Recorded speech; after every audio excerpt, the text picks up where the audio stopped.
McLaren this year, I think, were very brave in testing, weren't they? By keeping their car inside on day one for so long, by saying it was a technical change that they had planned for and it was part of the run plan, and then going out there and delivering such confident lap times, and then being able to put out Piastri and Norris away from the car for such a long time and giving the other teammate more time in the car. It's Mm. unbelievable how confident they seem overall. And everyone says, Craig, that it's just last year's car, but a B version of it. Is that a fair observation to make, according to you? Well, I mean, I think you could take two views on it. You could say, well, yes, it is a B version, but then kind of so is everybody else, really. Hmm. The differences between last year's cars and this year's cars for most teams is in very subtle areas. I mean, in fact, for Williams, it's exactly the same monocoque. Yeah, I mean, I think it's unfair to say that it is just a B version because, there is some significant change around the front suspension. The aerodynamics are subtly different as well. And again, this is the testing specification that we've seen, almost a shakedown specification.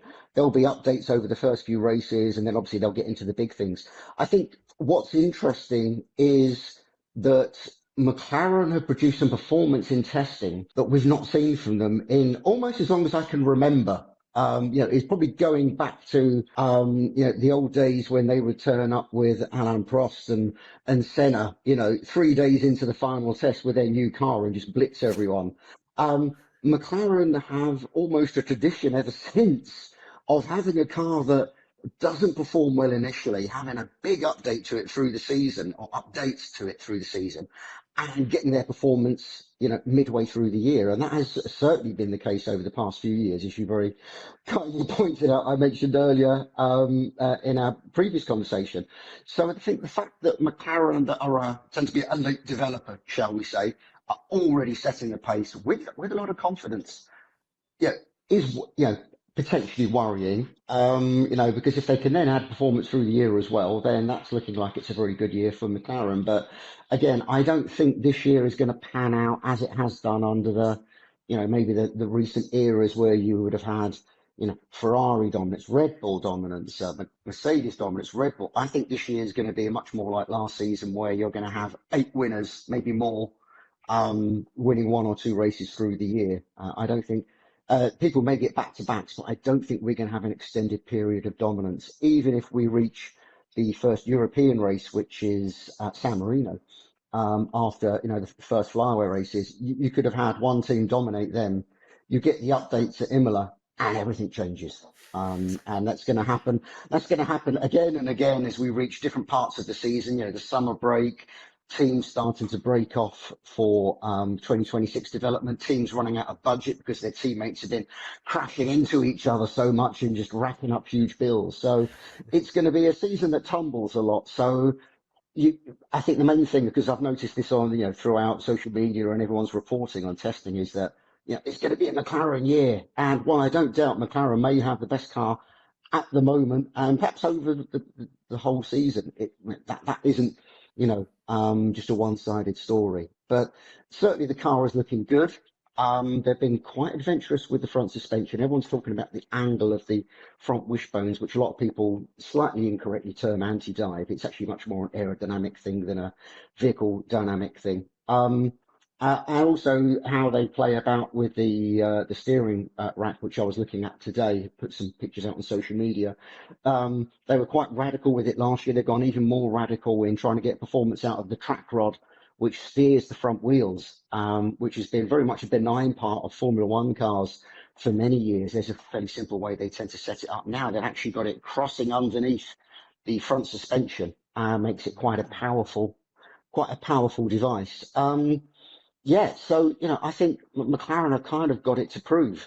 Last year we saw that their race tyre management was very good. We saw that the car clearly had lots of performance once they reached that kind of first update package, which was Miami, if I can remember, but my memory's not so great on that. But their problems last year tended to be more biological and internal, isn't it? It was, Lando having that crisis of confidence just at the point you thought he was going to get a championship. Piastri getting angry with not getting the results because, he was seen to be the second driver in the championship. And equally, from the team's point of view, you had, some pretty bad strategy calls. So for me, more than the car, they've got to get that internal stuff sorted out. You know, you've got to kind of keep Lando mentally positive. You've got to, you know, let Piastri think that he's been given all the opportunities that he deserves, and not fouling up on some, you know, strange race calls when you're either in the lead or trying to get the lead through strategy. That for me is where McLaren have to prove themselves this year, while keeping everything else going at the same time, obviously. I'm going to say something in Hindi and explain what it is, because you just said something so interesting. We could have more than 8 winners this year, or we could have one team dominate Imola, get an upgrade, and the season goes bonkers. I'm going to say Tere muh mein ghee shakkar, which literally means that what you've said is so interesting that I hope that it comes true, and hence I will feed you lots of desserts for it to come true. Okay. Well, like, I mean, if I know I was going to get desserts, I'd have spoken about it longer.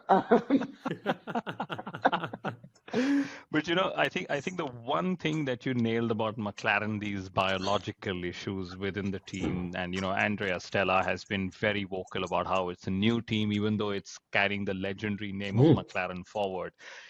My feeling is, if it's a closely fought season again, that biology or that biological mix of McLaren will be tested. For Lando's sake, for Oscar's sake, or maybe at least I would say Lando and McLaren's sake, they would hope that their car is just that much dominant enough that the others are playing catch up, and they have that bit of comfort margin available to pull away. Because, when it comes to wheel battle, somehow it just seems that Max is untouchable for whatever reason. Okay, especially when it comes up against a Lando Norris. So I'd love to see how that whole battle shapes up for 2025. Yeah, I mean, I think we're going to have some incredible battles between, in teammates against each other, and, against all the other teams as well. I think it's going to be fascinating.